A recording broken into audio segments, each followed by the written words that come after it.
Chakrapani speaking. అలాగే మీరు estimation పంపించండి, నేను శాంక్షన్ చేస్తాను. హలో, మీకే సార్. హలో, చెప్పాను కదండి కుదరదని.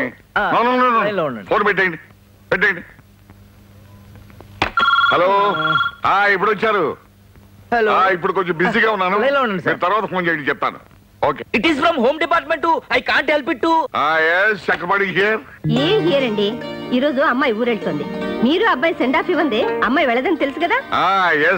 ఏమి వేసేసు, త్వరగా రండి. వదినా, ఉన్నది ఒకగానొక కూతురు, చదువుకోవటానికి హైదరాబాద్ దాకా పంపాలా? అమ్మాయి పెయింటింగ్ నేర్చుకుంటానండి, ఫైన్ ఆర్ట్స్ కాలేజ్ లో అక్కడే సీట్ దొరికింది. అమ్మాజీ. మమ్మీ,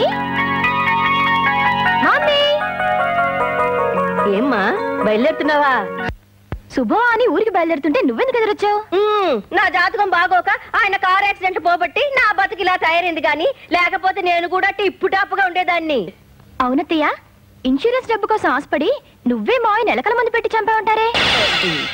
ఏవి ఇన్సూరెన్స్ లే, 1,00,000 వస్తుంది అనుకుంటే కమిషన్ 15,000 పోగా 85,000గా చేతికొచ్చింది. ఏంటమ్మా నువ్వు baby. Daddy. My dear doctor దిమ్మి, వచ్చేసానమ్మా. ఆఫీస్ లో ఉన్న బిజీ పనులని మానేసి నీకు సెండ్ ఆఫ్ ఇవ్వడానికి వచ్చానమ్మా. అన్ని అబద్ధాలమ్మా, నేను 1-10 సార్లు ఫోన్ చేస్తే వచ్చారు మీ డాడీ. ఏమో లీలావతి, నువ్వు ఎన్ని చెప్పినా నా చిట్టి తల్లి మాత్రం నమ్మదు.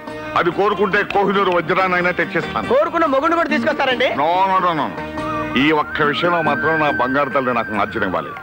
వడపోసి ఇంటర్వ్యూని తీసుకొస్తాను. అమ్మాయి గారు విన్నారా, మీకు డికాషన్ మొగుడిని తెస్తారట అయ్యగారు. పప్పులో ఉప్పు వడపోసి అంటే డికాషన్ వడపోసి కాదే, అటేడు తరాలు ఇటేడు తరాలు వడపోసి తీసుకొస్తారన్నమాట. అది ఓహో, తరాజులో చూస్తేస్తారా?